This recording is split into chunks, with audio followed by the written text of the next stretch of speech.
जिस समुदाय को समाज का अगुआ कहा जाता था, इंटेलेक्चुअल लीडर, ब्राह्मण्स, तब पेंशन छीना गया तो उनका भी छीना गया ना, खाली हमारा थोड़ी छीना गया, उनका भी छीना गया।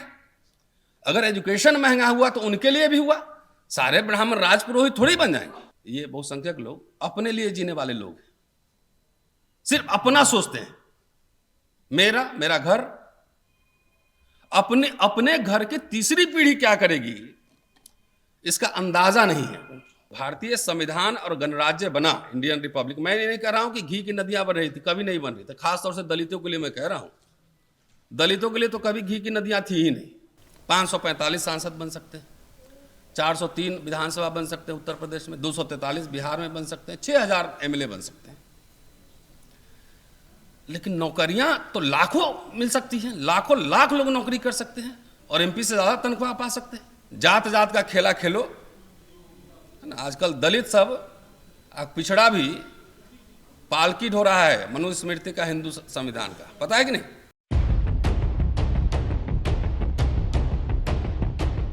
कोई प्रताड़ना नहीं है और ये धर्म युद्ध है एक तरह का। तो जब युद्ध होता है तो किसी न किसी को क्षति तो होती ही, और जो भी लड़ाई हम लड़ रहे हैं वो हमारी व्यक्तिगत लड़ाई नहीं है, हमारी जमीन की लड़ाई नहीं है, हमारे संपत्ति की लड़ाई नहीं है। ये आप सबकी जो लड़ाई है उसको एक आवाज दे रहा हूं। जाहिर है नुकसान व्यक्तिगत होता है, नुकसान में आप सहभागी नहीं होते हैं, लाभ लेना होगा तो लाभ आप जरूर ले लेंगे। ठीक कह रहा हूं? जब लाभ लेना हो तो लाभ हमसे लेंगे और नुकसान की भरपाई नहीं करेंगे। सुनेंगे जो पॉलिटिकल लीडर्स हैं उसकी बात ज्यादा सुनेंगे, हमारी बात नहीं सुनेंगे। ये सच बात है, मैं सच कह रहा हूं। आप सभी का बहुत बहुत शुक्रिया, आभार। महाकुंभ में जो हुआ है आपने देखा ही, उसकी एक सामाजिक पड़ताल भी होनी चाहिए। और एक अखबार में खबर हमने पढ़ी थी, निसार साहब बैठे हुए हैं, मुझे सत्यापित करेंगे कि आज 3 तारीख है और महाकुंभ में आज हिंदू राष्ट्र का संविधान जो है ना, ड्राफ्ट उसका जारी होने वाला है। पता नहीं अब तक हुआ है नहीं हुआ है, मैं नहीं जानता, लेकिन एक खबर ऐसी आई थी अखबार में। तो मैं हिंदू राष्ट्र पे बोलूंगा थोड़ा सा। आप भी अपने आप को हिंदू ही समझते हैं, कौन हिंदू है पहले तय कर लीजिए, कौन वाला हिंदू है और वहां आपका स्थान क्या है। आप हिंदू ही हैं, मैं कहां कह रहा हूं कि आप नहीं है, मानते भी। शैव हैं, वैष्णव है, अघोरी हैं, कालामुख है, कपालिक हैं, वीर शैव हैं, नास्तिक हैं, आस्तिक हैं, संवैधानिक हैं, दलित हैं, पिछड़े हैं, कौन वाला हिंदू हैं और आपका स्थान कहां पे है पहले अपना तय कर लीजिए। कहते रहिए आप, बढ़िया हिंदू कहिए, मैं मना नहीं कर रहा। और हिंदू धर्म भी मानते हो, हिंदू समाज में भी हो, मैं कोई मना नहीं कर रहा। आप जहां मर्जी आप रहिए, आपकी स्थिति क्या होगी वो तय करो। और इंडियन रिपब्लिक में भारतीय संविधान और गणराज्य की जो बात होगी उसमें आप कहां हैं ये भी तय कर लो। जात जात का खेला खेलो, आजकल दलित सब, पिछड़ा भी पालकी ढो रहा है मनुस्मृति का, हिंदू संविधान का, पता है कि नहीं? व्यक्तिगत मुक्ति संभव है। एक राजा बन सकता है, एक ओबीसी प्रधानमंत्री बन सकता है, एक दलित राष्ट्रपति बन सकता है, दलित प्रधानमंत्री भी बन सकता है, उसमें कोई दिक्कत नहीं है। ऐसा नहीं है कि प्राचीन काल में 2000 साल पहले शूद्र राजा नहीं थे, शूद्र राजा थे, तब भी वर्ण व्यवस्था जारी रही। इसका क्या मतलब है कि आपका भाई राजा बन सकता है लेकिन आप रहोगे गुलाम, शूद्र, अछूत के अछूत ही रहोगे। यह है वर्ण व्यवस्था वाला राज्य। हमारे लोग नहीं समझ रहे हैं। अभी चुनाव है और उसमें आप देख लीजिएगा, बार बार समझाने की कोशिश कर रहे हैं कि भाई नेता तो एक बन सकता है, सांसद महोदय बैठे होंगे, एक एमपी बन सकता है, 545 सांसद बन सकते हैं, 403 विधानसभा बन सकते हैं उत्तर प्रदेश में, 243 बिहार में बन सकते हैं, 6000 एमएलए बन सकते हैं। लेकिन नौकरियां तो लाखों मिल सकती हैं, लाखों लाख लोग नौकरी कर सकते हैं और एमपी से ज्यादा तनख्वाह पा सकते हैं। आज जो पब्लिक सेक्टर यूनिट में जो लोग काम कर रहे हैं, सेल, गेल, भेल, तमाम, या यूनिवर्सिटी में जो लोग पढ़ा रहे हैं, 3-3, 4-4 लाख रुपए सैलरी है उनकी, और 5 साल के लिए नहीं है। नेता तो आंसरेबल भी है, जाके हाथ जोड़ना है उनको 5 साल बाद, नहीं तो हरवा दीजिएगा। और आपकी एक नौकरी लगी तो 40 साल तक, 40 साल तक आपको नौकरी मिले। ठीक है जी। तो ये जो भारतीय संविधान और गणराज्य बना, इंडियन रिपब्लिक, मैं ये नहीं कह रहा हूं कि घी की नदियां बन रही थी, कभी नहीं बन रही थी। खासतौर से दलितों के लिए मैं कह रहा हूं, दलितों के लिए तो कभी घी की नदियां थी ही नहीं। थोड़ा बहुत कोशिश किया गया था पिछले 50-60 सालों में कि आपको मुफ्त की शिक्षा दी जाए, नौकरी दी जाए, और नौकरी मिलने से, मुफ्त की पढ़ाई करने से जो वर्ण व्यवस्था है, जाति व्यवस्था है, वो डिसलोकेट हुआ है, नहीं हुआ है? लला साहब, आपके अपार्टमेंट में 2-4 दलित तो रह ही रहे होंगे, सारे अपार्टमेंट में ढूंढ रहे हैं, 2-4 दलित मिल ही जाएंगे। अब मर्सिडीज में भी चल रहे होंगे, कुछ कार में भी चल रहे होंगे, कुछ करोड़पति भी हो गए होंगे, बेटा बेटी सब डॉक्टर इंजीनियर बन गया होगा कई लोगों का। तो जो वर्ण व्यवस्था है, जहां की जातियों के हिसाब से आपको काम करना है, उसमें एक दरार आया था। क्या आया था? दरार, है ना। बढ़िया कोट पहन के आप घूम रहे हैं, जब वर्ण व्यवस्था वाला राज्य होगा तो आप कोट पहनेंगे? आजकल नया कोर्स आ गया यूनिवर्सिटी में, बाल काटना सीखो, दूध दूहना सीखो, चॉकलेट बनाना सीखो, यूनिवर्सिटी में आजकल आ गया है। भाई यूनिवर्सिटी में तो नॉलेज का प्रोडक्शन हो रहा है, और बाकी टेक्निकल कोर्स के लिए पॉलिटेक्निक खुला था, पॉलिटेक्निक, और उसमें फ्री की पढ़ाई होती थी। तो यूनिवर्सिटी को आप अब टेक्निकल यूनिवर्सिटी में पॉलिटेक्निक में तब्दील कर रहे हैं, तो आपके बच्चे अब इतिहासकार नहीं बनेंगे, अर्थशास्त्री नहीं बनेंगे, इंटेलेक्चुअल नहीं बनेंगे। 4 साल का कोर्स, वर्ण व्यवस्था वाला कोर्स आ गया है, लेकिन आप लोग को नहीं दिख रहा है। आज मैं कह रहा हूं, सब रिकॉर्ड कर लीजिएगा, 10 साल बाद फिर थोड़ा और बूढ़ा होऊंगा तब भी आऊंगा यही बात कहने। मैं यूनिवर्सिटी में पढ़ाता हूं ना। आपको तो लगता है मेरी नौकरी लग गई, मैं नेता बन गया, मेरा बढ़िया घर हो गया, गाड़ी हो गया, अब मुझे क्या करना है? जरा ये सोचो कि आपकी दूसरी और तीसरी पीढ़ी क्या करेगी। सोचिए जरा सा। हम जो आप बहुसंख्यक बात कर रहे हैं, ये बहुसंख्यक लोग अपने लिए जीने वाले लोग हैं, सिर्फ अपना सोचते हैं, मेरा घर। अपने घर की तीसरी पीढ़ी क्या करेगी इसका अंदाजा नहीं है। आप बिजनेस भी कर लें, हिंदू संविधान लागू होगा, इनकम टैक्स, ईडी सीडी सब मिलेगा, आपका बिजनेस चलने ही नहीं देगा। कर लो बिजनेस, कर लो। तो अभी हमारे सामने सबसे बड़ी चुनौती क्या है?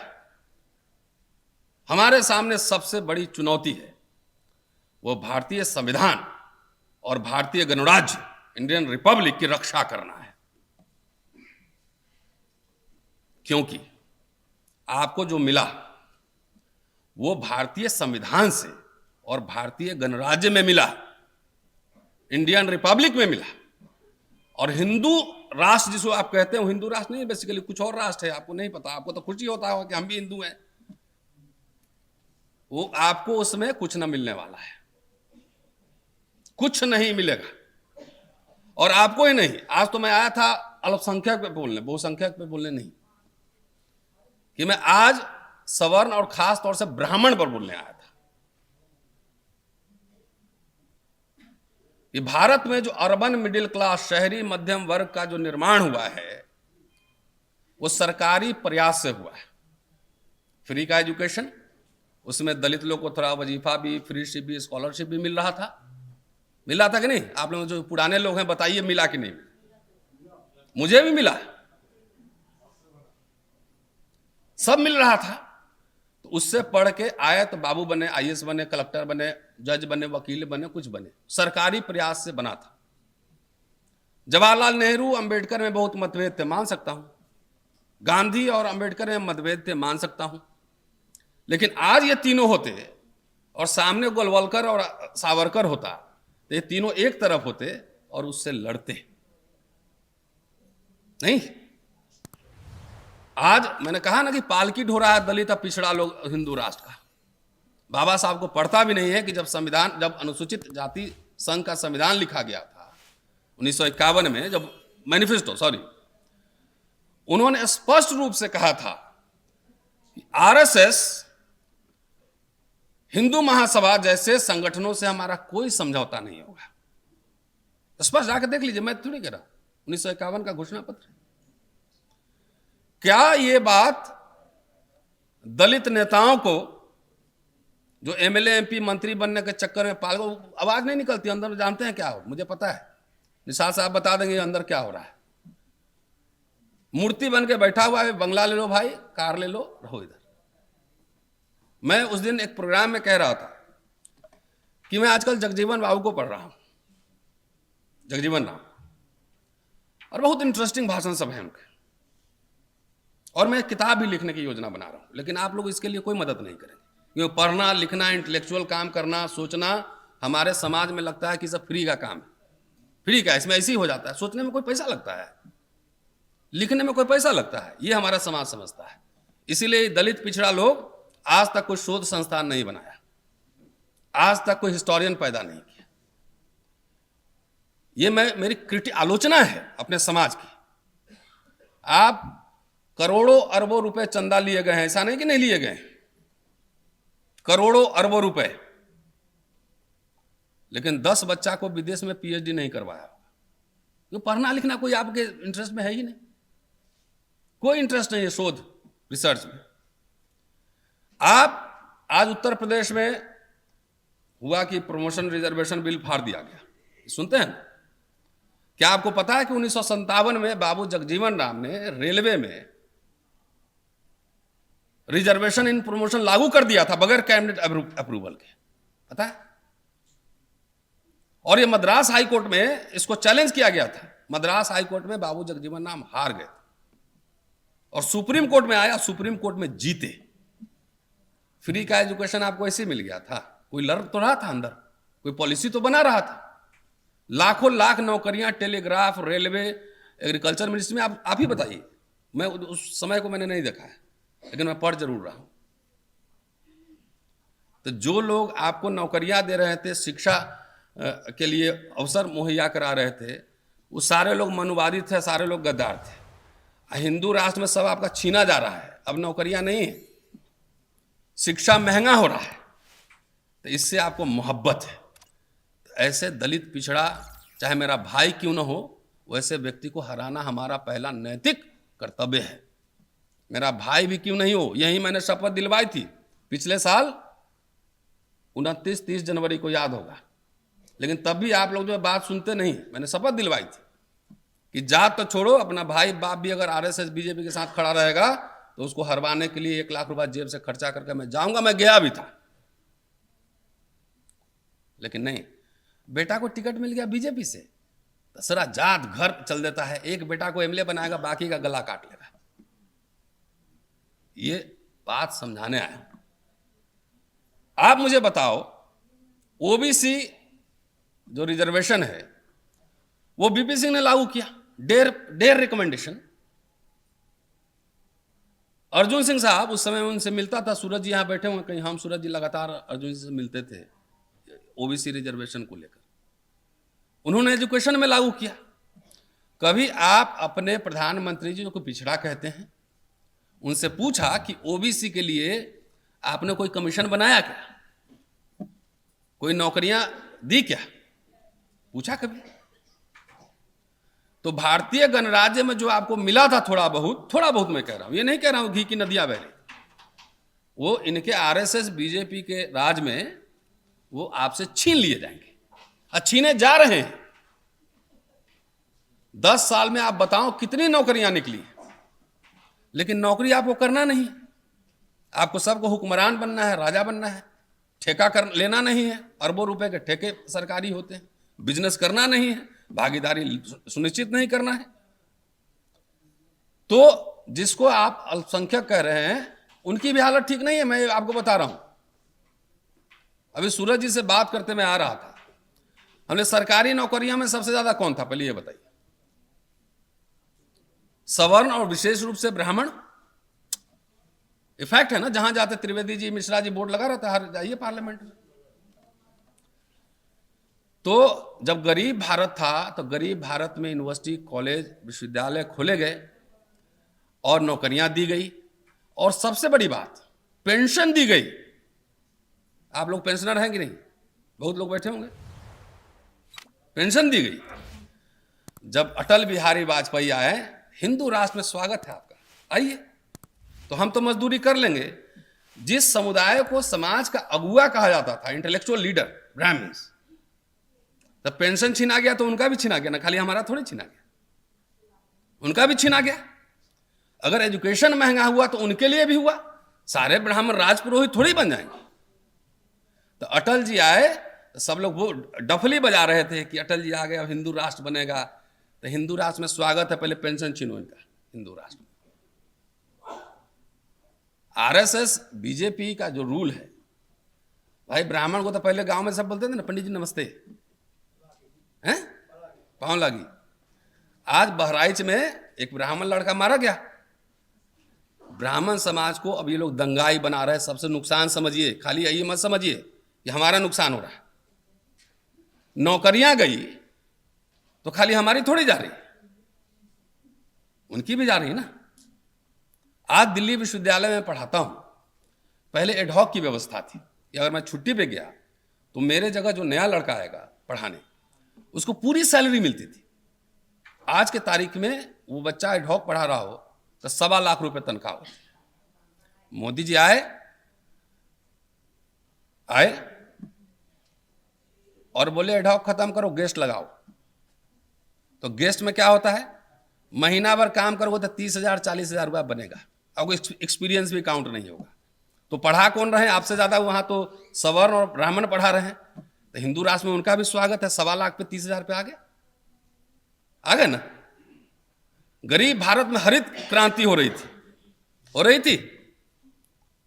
जब फूड आयात किया जा रहा था अमेरिका से, भारत को आत्मनिर्भर बनाया, सब किसानों पे भी बोल रहा। और अमीर भारत जब 5 ट्रिलियन इकोनॉमी हो गया तो किसानों की जमीन छीनने की योजना चल रही, जो किसान आंदोलन आपने देखा। तो मैं ये आपसे अपील करने आया हूं, ये खाली मत समझिएगा। इसमें आप जाके मेरे कॉलेज में जाइए, सिक्योरिटी गार्ड काम करता है, ये लोग आता है भाई लोग, 12 घंटा काम करता है, 15,000 तनख्वाह है। आइए, हिंदू राष्ट्र में स्वागत। पेंशन छीन लिया, और छोड़िए, पहले प्रोविडेंट फंड पे टैक्स नहीं लगता था। ठीक कह रहा हूं, गलत कह रहा हूं? अब प्रोविडेंट फंड में भी टैक्स लग रहा है। स्वागत है हिंदू राष्ट्र में, आइए। तो ये तो ब्राह्मण समाज को भी, सवर्ण समाज को भी सोचना है कि आखिर इस हिंदू राष्ट्र ने उन्हें क्या दिया। जो 3 लाख की नौकरी होनी थी, अब कॉर्पोरेट में जाइए, मैं एयरपोर्ट पे जाता हूं तो 30-40 हजार मिलते हैं। इंडिगो और स्पाइस जेट, टाई लगा के दिन भर खड़े रहिए, नमस्ते sir, good morning sir, good evening sir, स्वागत है। आपका भी स्वागत है हिंदू राष्ट्र। ये हम लोग जो बार बार कहते हैं ना, ये उनको भी आईना दिखाइए कि जो इंटेलेक्चुअल समाज था वो भी अब दंगा करने जा रहा है। पहले ब्राह्मण दंगा में नहीं जाता था, अब तो सामने दिख रहा है। तो इससे हमारा ही नुकसान नहीं होगा, उनका भी हो रहा है। नौकरियां, एजुकेशन, पेंशन उनकी भी छीनी जा रही, और भला किसका हो रहा है? कॉरपोरेट, पूंजीपति, उद्योगपति। तो ये एक सामूहिक लड़ाई है। और जब सरकारी संस्थाएं बचेंगी, पब्लिक इंस्टीट्यूशन बचेंगे, तो आपकी शिक्षा, रोजगार सब बचेंगे। और नहीं बचेंगे तो दलित मिडिल क्लास तो 10 साल में खत्म होने वाला है। अब रिटायरमेंट हो जाएगा, उसके बाद नौकरी खत्म, बात खत्म, स्टोरी ओवर। तो अभी जब भारतीय गणराज्य और हिंदू राष्ट्र के बीच मुकाबला हो, जब ऐसा लगे कि भारतीय गणराज्य पे हिंदू राष्ट्र ने हमला कर दिया, उस समय कोई दलित बोले कि मैं अकेले देश का हुक्मरान बनूंगा, अब पीएम सीएम बनूंगा, तो ये पता कर लेना कहीं बीजेपी आरएसएस के पेरोल पे तो नहीं काम कर रहा है, पता कर लेना। जब बीजेपी बड़ी पार्टी, कांग्रेस बड़ी पार्टी, वो अकेले चुनाव नहीं लड़ सकती, लड़ सकता है आज की तारीख में। तो हम आप बोले कि हम अकेले चुनाव लड़ लेंगे, देश में हुक्मरान बन जाएंगे, सरकार बना लेंगे, तो इसका मतलब किसी के पेरोल पे, किसी के तनख्वाह पे पैसा लेके वो काम कर रहा है, ये समझिए। कोई ज़रूरत नहीं है सबको लीडर बनना। कुछ इंटेलेक्चुअल लीडर होते हैं, कुछ लिखने पढ़ने वाले वो होते हैं, कुछ पॉलिटिकल लीडर होते हैं। तो हमें तो दबाव बनाना है कि निषाद जी पार्लियामेंट में जब जाएं तो ये सवाल जो यहां मैं बोल रहा हूं, ये सवाल पार्लियामेंट में उठाएं। शुक्रिया, जय भीम।